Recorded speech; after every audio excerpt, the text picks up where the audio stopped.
Hello, my name is Tal Jones. It developed a resilience, a can-do spirit, and an enthusiasm that's unrivaled in the rest of the United States.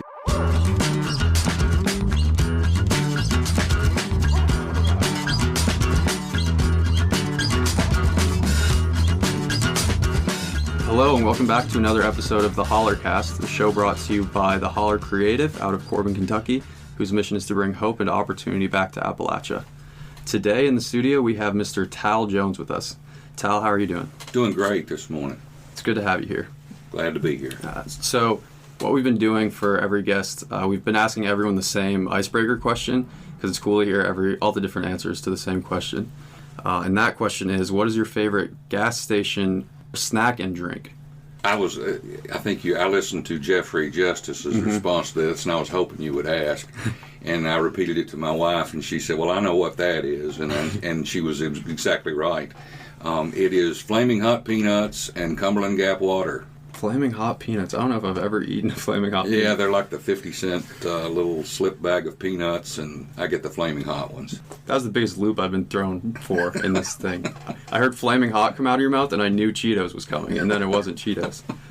Yeah, that's cool. That's definitely a gas station snack, because nowhere else would I even reach for a Flaming Hot peanut. Absolutely. Cool. So yeah, we had Jeffrey on the show a little bit ago, and he works for SOAR, which is where you work. So we kind of know what they do, but what is your job specifically, and what do you do for that job?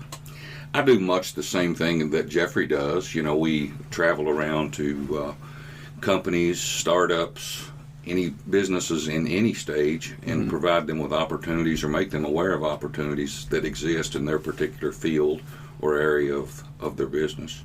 Cool. I was looking at the article that SOAR posted, I guess, when you started your job. It said that you had extensive experience as a small business owner. I believe it was like an oil company. Oil and natural gas. Okay. Primarily natural gas. What were some of the struggles you had in that position, and then what were like some of the rewarding things that came from it? Well, initially the struggles were learning the business. I went into the business in 1990, and I'm still in it today, and I'm not as active as I was before. But it was actually learning the ropes of the business. And it's a very unique business. Very few customers, 1 to 2 customers typically. Yeah. And a lot of infrastructure building. Yeah. That type of thing. Interesting. That's cool. What did you like about it? Oh, it's like hunting for buried treasure every day. It's a wonderful experience, and there's a thrill that's unmatched. Yeah. In most businesses with that area, it's feast or famine. Yeah. I feel like you kind of find treasure now in your job too. Like you're meeting with all these businesses, and then, boom, you got one. Absolutely. I saw this job advertised, and I got to thinking about it, and I thought that's exactly what I want to do. I would. It's right up my alley. It's something I enjoy. It's challenging. It's rewarding. You meet a lot of interesting people. You hear a lot of new ideas. Yeah, you just get a lot of exposure to a wonderful environment. So SOAR stands for Shaping Our Appalachian Region. What is it about the Appalachian region that you believe in or that makes you passionate about it? The Appalachian region is very unique because, over the years we've gone from isolation early on in this country's development to coal mining, timber, and very traditional anchor employment in the area. But it developed a resilience, a can-do spirit, and an enthusiasm that's unrivaled in the rest of the United States. I take coal miners, for instance. The problems they encounter underground, they solve underground. Yeah. And there are people that could solve those problems up on the East Coast and things of that nature, but could they do it 2 miles underground while laying on their back in water, right, and water dripping in their face while they're doing it? And that's the challenge that Eastern Kentucky people have responded to, expected, dealt with, and have not allowed to interfere with their goals.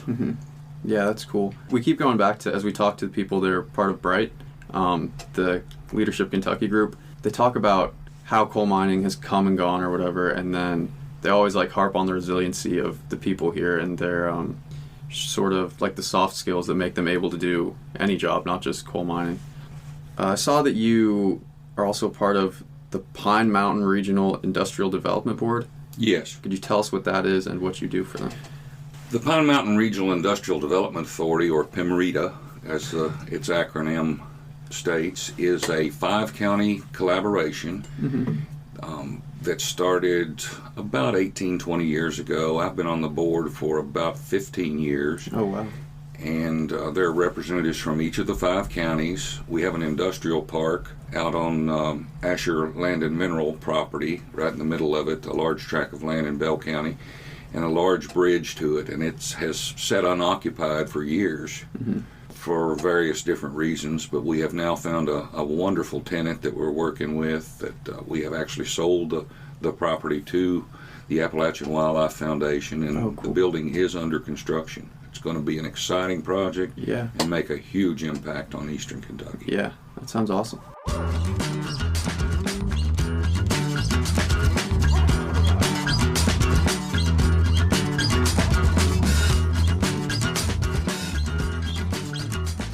So you travel around and talk to new businesses and startups all the time.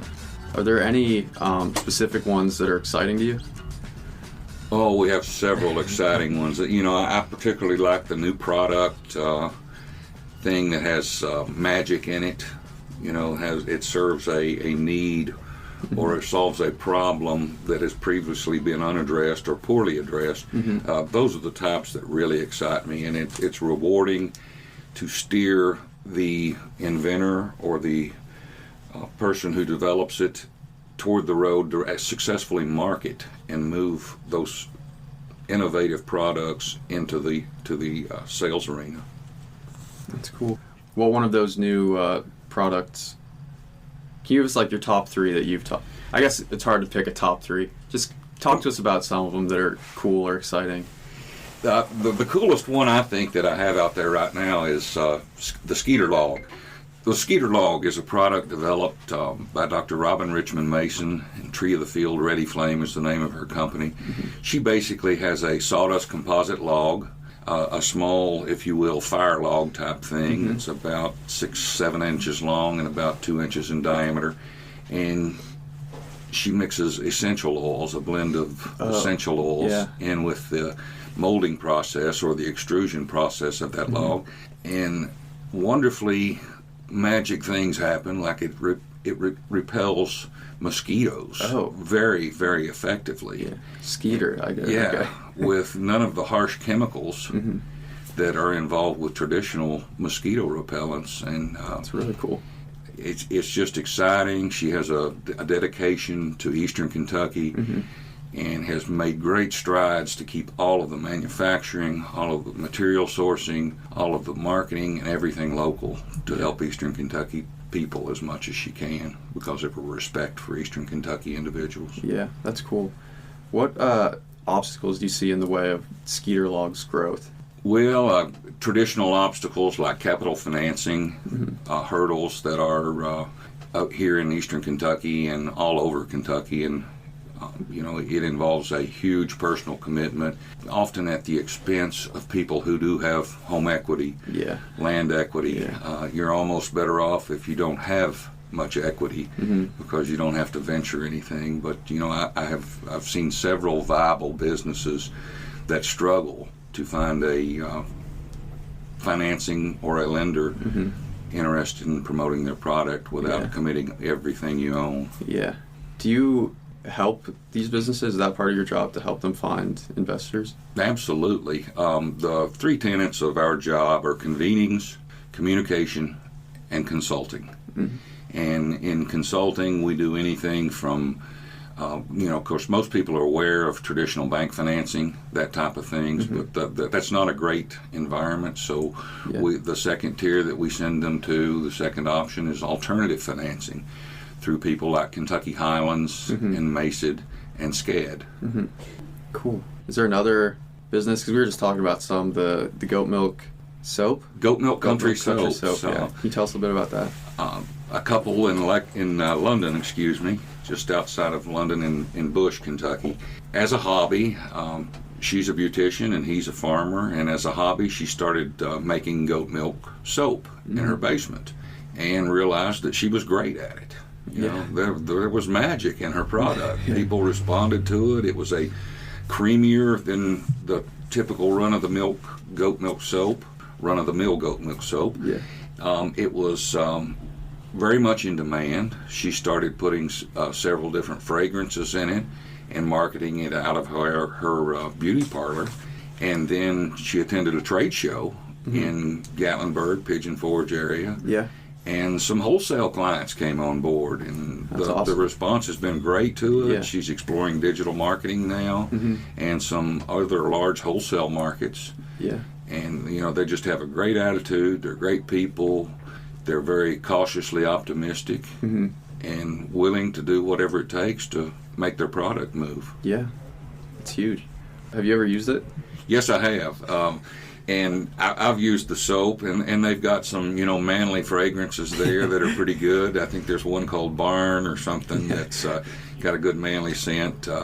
That she makes lotions, lip balms, Oh, wow. and beard butter. My mother, in particular, likes the lotion. That it's just she said it makes her skin feel a lot better, and my wife uses the lotion as well. She also makes bath bombs. Those You know, fizzy, the little the fizzy things that dissolve, and That's awesome. really good products. My son loves the beard butter as well. Beard butter is a big thing now. Like the whole, I can't grow a beard, so I don't really get into it. But there's this whole subculture around like men's grooming and caring for your beard and stuff. So that's cool. They've put themselves in that market. What do you think Appalachian? Since you see all these startups and these new things coming in all the time, what do you think Appalachian business looks like in the next 5 years, 10 years? I see Appalachian business improving, and I've seen it in the 6 months, 7 months that I've been with SOAR. I've seen differences already. You know, people are aggressive. They are prepared to listen to opportunities, and opportunities are improving in a lot of areas. You know, it's a lot of times it's just hooking that customer or that client of new business up with an opportunity that they didn't realize existed, or with a collaborator that they did not realize existed, that where they can find a mutually beneficial relationship with someone who is a complement to the area that they're weak in, and vice versa. That's huge. I think collaboration is like a huge thing going forward for, I guess, any economy that develops. It's all about collaboration, really. Absolutely. You know, our first tenet of the Business Innovation Champion is convenings. And we do things like startup socials, where we go into a community, get 15, 20 entrepreneurs all in the same room. One may have a restaurant, one may have a digital marketing company, one of them may have a retail store of some kind. But we get all those people in the same room. They start comparing notes, comparing ideas, exploring ways to work together, and it's really a good thing. Yeah, those meetings have to be so exciting. Just be a part of and watch how all these moving pieces are coming together and these great ideas are flying all over the place. It's a wonderful thing, and it culminates in like an explosion. We have no formal agenda, no speaking or anything like that. We just let everybody work together.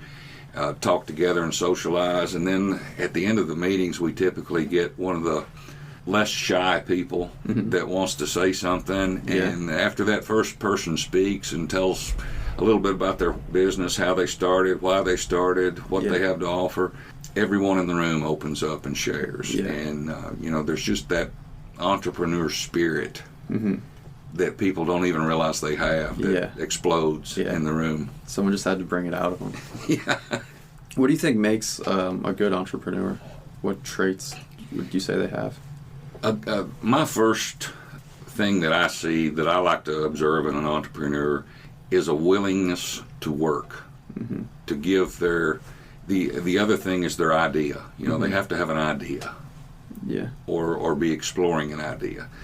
But when you have the willingness to work, you give that idea its best shot at viability. Yeah, I think that's big, because I think I'll just like sit around and I can think of a ton of things that are like, that could be a really good idea if someone would do something, and then I'm not going to do it. So yeah, I think taking action is huge for, I think Jeffrey was talking about it, how fear holds back a lot of entrepreneurs, and like the fear of failure. And I think that stops a lot of what could be great ideas from ever coming to fruition. Absolutely. And our second tenet is communications. We use that both to lift up the particular business's product, but also to encourage other entrepreneurs. Yeah. They come to our summit that we host in Pikeville every fall, and they see displays of people with viable products that are 2 stages ahead of where they are. And they're inspired by that, and they talk with that individual, and they think, well, hey, he's just like me. Yeah. I could be 2 years from now, I could be where he's at, or she's at. And it's an encouraging, it's a contagious atmosphere. Yeah. It's got to be huge for building their belief in themselves and the idea that they have. Absolutely. What are some highlights from the SOAR Summit? Well, from the SOAR Summit, we introduced a new thing this year called the pitch competition. And Jeffrey addressed this a little bit in his podcast with you interview. And I mentioned the Skeeter Log lady, Dr. Robin Richmond Mason. She actually won the pitch competition this year. She was number 1. She was the grand prize winner, and I had to convince her to do it. Which wasn't a hard thing after I explained what it entailed and how the forum would be arranged and everything. She responded wonderfully. She brought her 17-year-old son with her, who was all smiles. And actually, her children are a great asset to her business in many ways. Yeah. And it was a great opportunity. We used an interactive Slido thing to actually let the audience vote. Oh, wow. So they decided live. Yeah, that's cool. Was like Shark Tank, Pikeville, Kentucky. That's awesome. What was the grand prize for that? She won $5,000. Oh, cool. For her efforts in that, and she picked up some collaboration partners there. There was another contestant there that had the hemp hawk, Max Holland, which is just a mechanical way of weeding row crops. Oh, that's cool. And they got to talking to each other, and she was looking for a source of clay for a small chimenea pot that she sells to burn her skeeter logs in. Yeah. And he said, hey, I know where one's at in Olive Hill, Kentucky. Yeah. So we looked it up online. I researched the clay mineral content, that type of thing, and the type of clay, because there are many types of clay. But being a geologist, I knew a little bit about clay. And I assured her that it was exactly the type of clay that she needed, a light yellow clay that was in the past used to make fire bricks, which are heat resistant, heat they can stand it, tolerant. That's really cool. It's cool that there's so many like businesses that are just like one connection away from finding the thing that could be a breakthrough for them. Absolutely. What other pitches did you hear at the pitch competition? Well, we heard the whole gamut of pitches. We heard some things for a couple of digital type products. One in particular was a app-based jukebox. Okay. That would be sponsored by a particular venue, such as a restaurant or a music place, that type of thing. And you could, from your phone, key in on an app and select a song of your choice. Yeah. For like a quarter or 50 cents. They had a couple of various things. And that was proposed by some young college students. Yeah.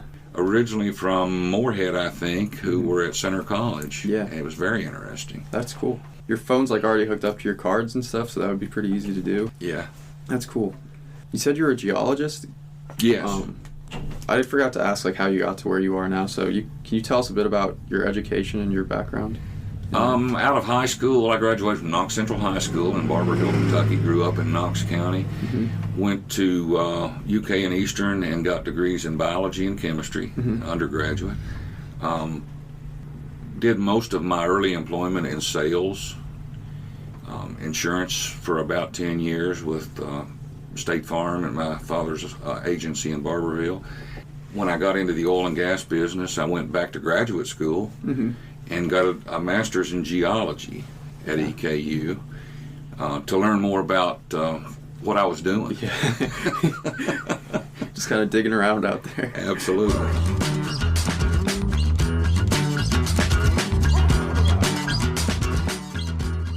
What's up, guys? I just wanted to take this break to let you know that this episode of the show is brought to you by Holler Hustle. Holler Hustle is an online source for media, marketing, and tech news. Head over to hollerhustle.com to read the latest stories or subscribe to their daily email so that you can stay up to date.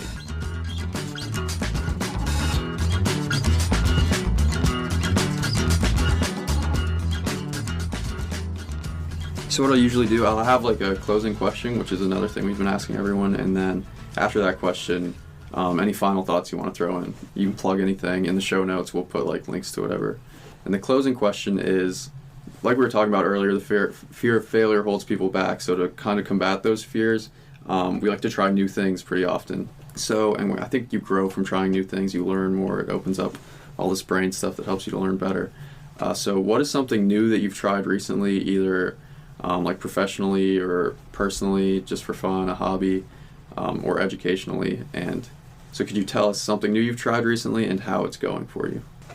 I did not have a great handle on digital marketing and digital media presence, and recently I attended a BBoss Online seminar, 4-week seminar hosted by SCED, Southeast Kentucky Economic Development, and although I realized that digital media presence and digital marketing have wonderful capabilities, I didn't as yet realize how easy or how it was to make that initial step into that market. Now, I know it's an important, but it's a very important thing, and it's an essential thing to be able to expand your market from just your town in Eastern Kentucky or your region in Eastern Kentucky to the world. Yeah. And, I know that a lot of businesses should start out with their own comfort level of marketing and get an appreciation from it. Yeah. And then perhaps move on to someone who can do that better for them as a contract service or that type of thing. But the potential is just enormous. And, I didn't realize the extent that you could focus on customers, that you could focus on their needs, and get their feedback, and reach out to people that you never dreamed existed. Yeah, I think that's a problem Kevin and Josh encountered like early on when they started this, and still even today. I think people didn't realize, I guess, how effective digital marketing could be for them, or how much it could help them grow and scale if they were to do it. Yeah, so it's cool that more people know and more people understand that. Absolutely. Sort of and I would, initially, if they're skeptical of dealing with someone that contracts for services for, digital representation or digital consulting, I would recommend a primer course like BBoss Online. And Kentucky Highlands has one through GoDaddy right now. It will make you understand it. Yeah. It will help you communicate your needs to someone else eventually if you decide to farm those services out. For sure. Do you have any final thoughts or anything you'd like to, that we didn't get to, or anything you have to say? Yes, I do. My territory basically runs up and down I-75 from Richmond south to the Tennessee border. Okay. I have counties on either side and stretch over into Pulaski and Wayne County. Always tickled to have someone reach out to just let us come in and have a sit-down talk for 30 minutes and explore opportunities and that type of thing. My territory is a little different than the other SOAR, because of other SOAR territories, because I have a lot of businesses that are in that larger stage, that second growth stage, who have many employees. And we do have services to offer them as well. We can steer them toward government contracting, new markets, collaboration efforts, state and opportunities and federal opportunities that they may not be aware of their existence. It's a wonderful service. We work hand in hand with all of the other technical assistance providers in the area, all the businesses, and in particular, I live here in Corbin. My office is in London. I grew up in Barberville, but so I knew a lot of them already. Did a lot of work in Bell County, and Harlan, and we have a wonderful asset here in the Corbin and London area of some people with some expertise extraordinaire with regard to digital marketing. Yeah. And the Holler's one of those people. You know, it's an invisible field or an invisible sector that people don't realize exist. Most people don't realize exist. And, you know, the opportunities that are available at prices that are a fraction of what you would experience in Massachusetts or New York or Colorado, Pueblo, or Austin, Texas. You know, the hot places. Our services here are equal or exceeding those places, and people don't realize a lot of their existence. Yeah. Awesome. Anything else? I think I'm good with that. Okay, then that wraps up this episode of the Hollercast, and we will catch you guys next time. Thank you for listening.